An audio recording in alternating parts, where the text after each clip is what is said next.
3 years ago, my daughter and I were sleeping in a broken-down car behind a grocery store. I had $17 in my bank account. No family. No home. No idea where our next meal would come from. But what I didn't know was that a dusty journal hidden inside an old storage box was about to reveal a secret that had been buried for more than 25 years. A secret that would completely change my life. And the strangest part? The person who left that secret for me had already been dead for 6 years. My name is Sarah, and this is the unbelievable story of how I went from homeless single mom to homeowner. I never imagined I would become homeless. Just 2 years earlier, my life looked normal. I worked as a medical receptionist. My daughter Emma was in elementary school. We rented a small apartment. We weren't rich, but we were surviving. Then everything collapsed. First, my husband left. Not only did he leave, he disappeared. No child support. No explanation. Nothing. One morning he simply packed his bags and never came back. At first, I thought he would return. Weeks passed. Then months. Nothing. I was suddenly raising Emma completely alone. The stress was overwhelming. But I kept going. Until the hospital where I worked announced layoffs. I still remember sitting in that office when my manager handed me the envelope. My hands were shaking. Inside was a termination notice. Just like that, my income vanished. I spent months searching for work. Every interview ended the same way. "We'll call you." They never called. Bills piled up. Rent fell behind. Then came the eviction notice. I cried in the bathroom so Emma wouldn't see. But children notice everything. One night she looked at me and asked, "Mommy, are we per now?" I didn't know how to answer. 3 weeks later, we were living in my car. The only thing I still owned was a storage unit filled with old family belongings. Most of it belonged to my mother. She had passed away years earlier. I hadn't visited the unit in a long time. One afternoon, while looking for anything valuable I could sell, I opened an old wooden box. Inside were photographs, letters, and a journal. I almost threw it away. Then something caught my attention. A sentence written on the first page. If Sarah ever reads this, there is something I never told her. My heart stopped. The journal was addressed to me.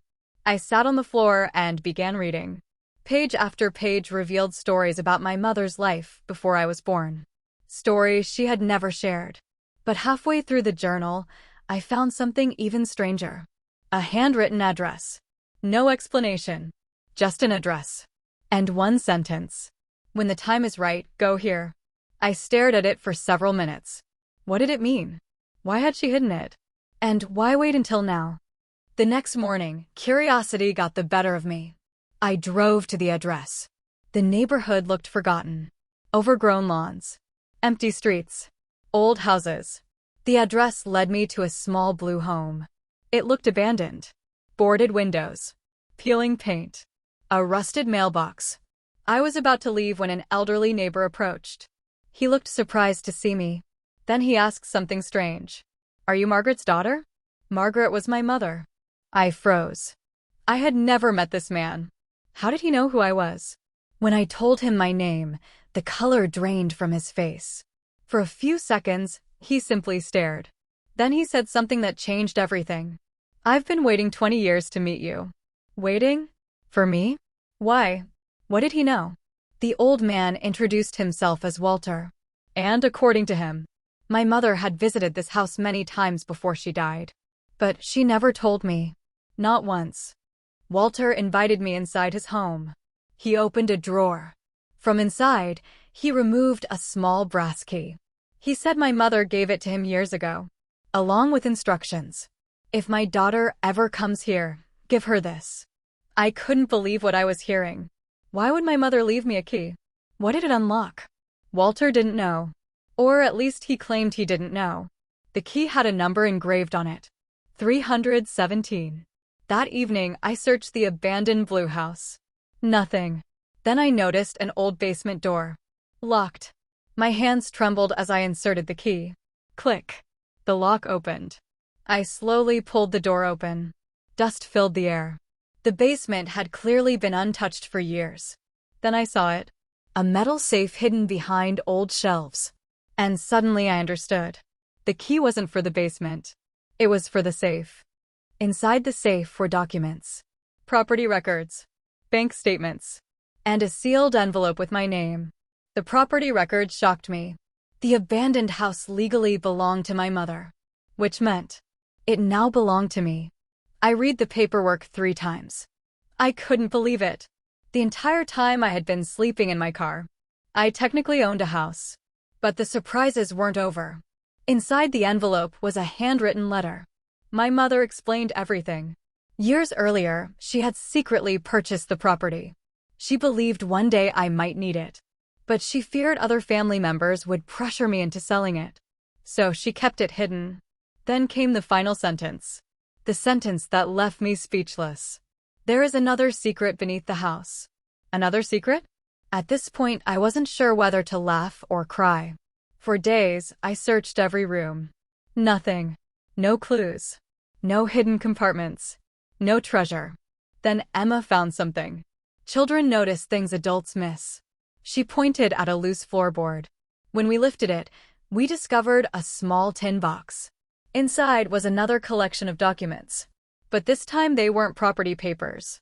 They were investment records. Old investments. Very old investments. Most had expired. Some were worthless. But one account remained active. The balance wasn't millions. It wasn't even close. But it was enough. Enough to repair the house. Enough to clear my debts. Enough to finally breathe again. For the first time in years, I felt hope. I thought the hard part was over. I was wrong. A month into renovating the house, a lawyer appeared. He claimed a distant relative was challenging ownership. According to him, I might lose everything. The house. The money. All of it. I felt sick. Had I come this far only to lose it again? Court hearings followed. Documents were reviewed. Family secrets surfaced. Some relatives I hadn't heard from in years suddenly appeared. Everyone seemed interested in the property. Nobody had been interested when I was homeless. Now they all cared. For weeks, I barely slept. Every day felt like a countdown. And then the judge made a decision. The challenge was dismissed. The property was legally mine. But something unexpected happened afterward. Walter, the elderly neighbor, asked to speak with me. He confessed he hadn't told me the whole truth. Years ago, he and my mother had been business partners. Together they renovated neglected homes. The blue house had been their final project. Before she passed away, my mother made him promise something. She believed life would eventually become difficult for me. And when that happened, she wanted me to have a second chance. Walter looked at me and smiled. Then he handed me one last envelope. Inside was a photograph. A picture of my mother standing in front of the house. On the back she had written, "Home isn't a building. It's proof that you survived." Today, Emma and I still live in that house.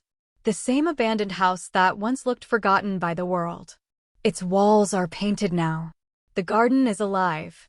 And every night, when I lock the front door, I remember the woman sleeping in a car wondering if life would ever get better. Sometimes people think miracles arrive all at once. Mine didn't. Mine arrived as a journal. A key. A hidden letter. A brave little girl.